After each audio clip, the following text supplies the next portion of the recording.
jël ñooñu nax ay nit nax ay sëriñ yoo xam ne xamuñ lan mooy qadiya Palestine.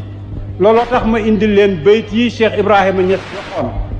ba mu koy wax daf leen di tudd par kenn dafay tudd Aba Iban dafay tudd Diane dafay tudd Johnson ci Amérique ñoom ñëpp di leen tudd di leen joxoñ di ko jullee ci jumaa ja ca Kawlax naan allahumma ahlikil yahud allahumma dammir dawrataw Israil ku nekk di ko déglu ci jumaam ja ca Kawlax loolu mooy wareefu sëriñ bu nekk di ko jullee jumaa di ko tëjee di ko ubbee ñi xam ne lii ci xutbab jumaa ci la bokk. waaye dama ñëw rek pour bugg a fàttali ne Palestine bële ngeen di dégg ak toogaay ba fa Israël toog dul dañoo toog ci réew ñuñ Palestine ci suñu réew ñun lañ toog yonent bi sallallahu alayhi wa sallam moo ñu ne ardu ribaat hatta qiyaam as-saa na ngeen ma ko sàmmal joxe ci seeni bakkan duñ dañ di leen bunduxataal ba keroog ba saa di taxawee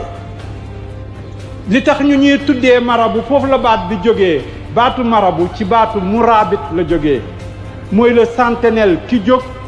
wax ne danaa veiller pour bu ñu daaneel tooñee pour tooñeel googu am loolu moo indi baatu marabu ñenn ñi dañuy wax ne am picc la ñenn ñi dañuy wax leneen la ci baatu almurabit les almurabidun bi ñëwee baat boobu commencé fee siiw murabit di siiw faneen duñ ko jëlee nag comme symbole war a gëm ne duñ nangu tooñee la tax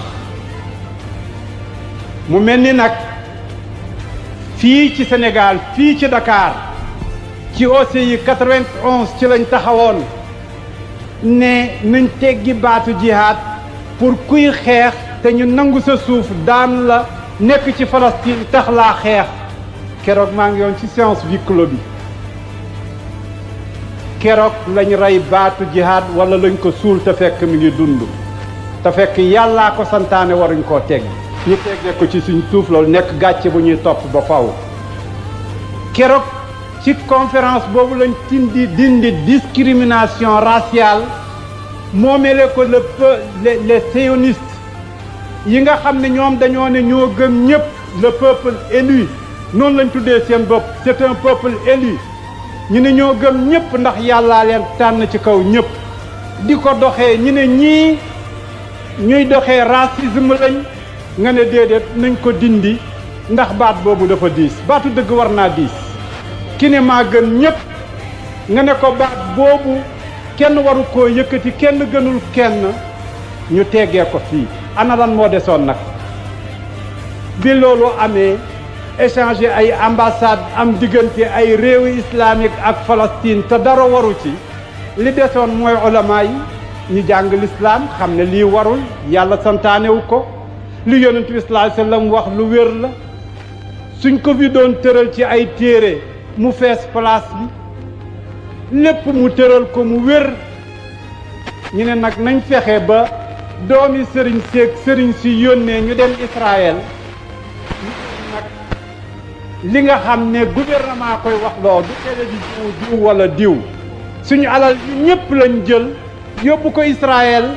biñ ko fa yóbboo demul seeti waa Palestine demul seeti benn coono waaye dafa dem ca ñey tooñ ñu waxee ko fa ne fii de jàmm rek a fi nekk jàmm fi nekk mooy nga nangu kër jàmbur nangu alalam rey njabootam def fa la nga fa def ca Deir Yaasin 48 def fa la nga fa def ci 67 dëkk di ko def bët bu set loolu mooy jàmm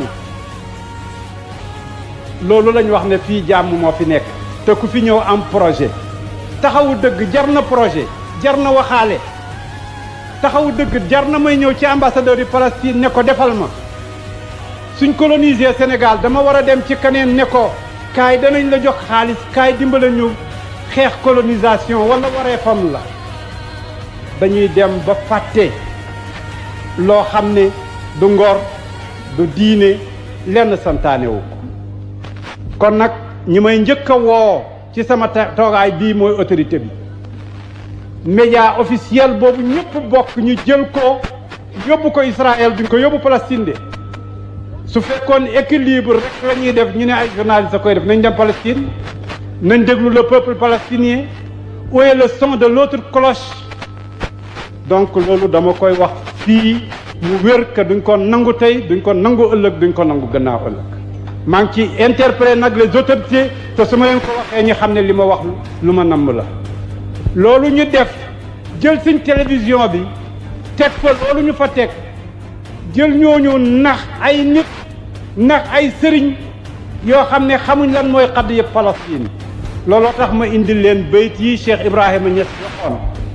ba mu koy wax daf leen di tudd par kenn dafay tudd Aba Iban dafay tudd Diane dafay tudd Johnson ci Amérique ñoom ñëpp di leen tudd di leen joxoñ di ko jullee ci jumaa ja ca Kawlax naan allahumma ahlikil yahud allahumma dammir dawrataw Israël ku nekk di ko déglu ci jumaam ja ca Kawlax loolu mooy wareefu sëriñ bu nekk di ko jullee jumaa di ko tëjee di ko ubbee ñi xam ne lii ci xutbab jumaa ci la bokk feeg benn rëdd ci kaw réew moo xam ne ay jullita fa mokk nekk moom ko ñu nangu ko ci ñoom occupation war na am ñu ne lan moo koy joxe la promesse de Balfour moo ko diggee woon Balfour na diggee lam am waaye bu mu diggee lum amul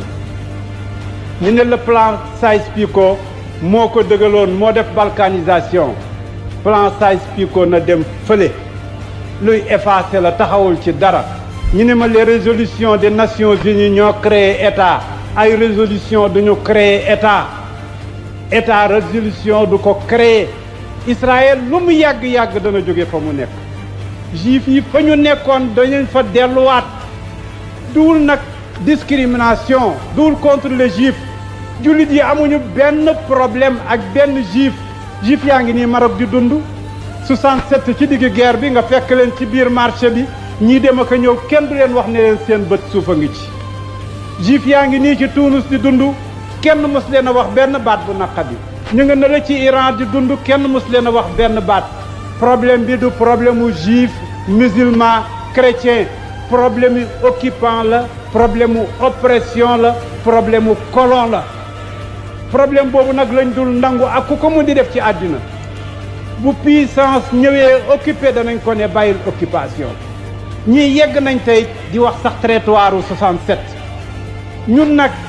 ulama yi nag n'exige pas le territoire de 67 il exige toute la Palestine on exige toute la Palestine on n'exige pas les frontières de 67 ça c'est politique et c'est pour les politiques mais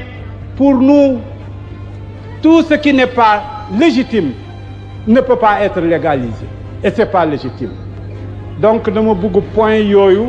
mu leer dañoo ñëw pour ñu xam ne Sénégal bii jàppale dëgg ko mës a tax a jóg bu ñu naxasaale bu ñu yóbbaale di dem ci yeneen i réew nag naan leen wëy ulama yi ca Sénégal doomi sëriñ sa dem na Israël kaa leen dem Israël ku fa dem te fekk farata taxula faa dem mission bu ñu xam taxula faa dem xanaa visite ji une occupation la ngay def ànd naag ute naag diine ci lu wér nag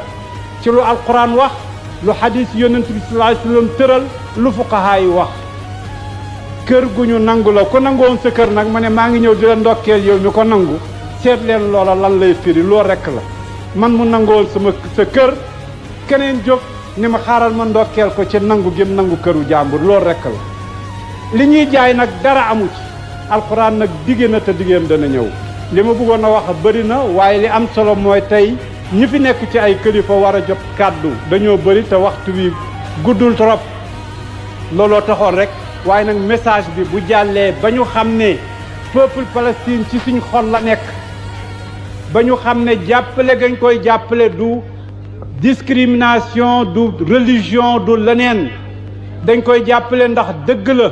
ndax nangu alali jàmbur dafa warul tey te warta jàll diineeg diine nag diine ju nekk ne liggéeyal boppam ku ko fekk si ko ku ko fekkul ñàkk fekk le principe de l'islam est clair lakum diinukum waliya diin la ikraha fi diin c'est pas un problème de religion kon loolu na leer jàppalewuñ ko ci turi diine ak lu dul diine dañoo àndul ak occupation loolu moo amul donc point yi nag bu demee ba leer jàppale kenn kuy tooñ ak ku mun di doon bu boobaa dafay dàquwanteeg santaane bi yàlla dafay dàquwanteeg santaane bi yonent kon lii la ñu ne woon tey dañ ko def journée de solidarité avec peuple palestinien pour liñ bëgg a tilimee suñu réew mi en tout cas buñ ko defee ci turi peuple yi dañ ko faxal bu ko état yi bëggee def nag seen tur lañ defoon ci aussi lañ defoon la leen responsabilité état la l'état peut être laïque l'état peut être incrédule comme ni mu ko nekkee tey waaye nag le peuple reste toujours musulman ce peuple reste toujours musulman dans sa majorité l'état peut être tout ce qu'il veut être waaye le peuple restera toujours musulman fidèle à ses principes fidèle aux enseignements de l'islam dans sa majorité je dis bien kon lii laa ne woon tey danaa ko fi jottali ci seen kanam day jox kàddu l'ambassadeur palestinien jox ko alxaaji Moustapha Cissé jox ko professeur Malick Ndiaye jox ko itam ki nga xam ne moo toogal Abdoul Mounim Zeyn quelques éléments yoo xam ne bëgg nañ leen a déglu bien sûr ci lu gàtt ndax ambassadeurs yi dañu war a dem voyager pour benn sommet benn réunion OCI bu ñu war a def Guinée ñu leen di xaar seen avion war a départ 19 heures war nañu leen a téye au-delà loolu yëpp ñu koy respecté kon dañu newoon rek il faut que ñu marqué loolu ba ñëpp xam ne lii mooy suñ position ci Palestine mooy position yi peuple sénégalais le peuple musulman et même les non musulmans au Sénégal qui luttent pour la justice dégg nga di lutte aussi di lutter pour la souveraineté ñoom itam suñ combat mooy seen combat c'est pas un combat seulement religieux mais c'est un combat juste donc peuple palestinien lu mu laaj lu yomb la mooy li ngeen di laaj yéen ñëpp rek damaa bëgg a am sécurité dama bëgg a am paix ci sama réew rek loolu rek la ñuy laaj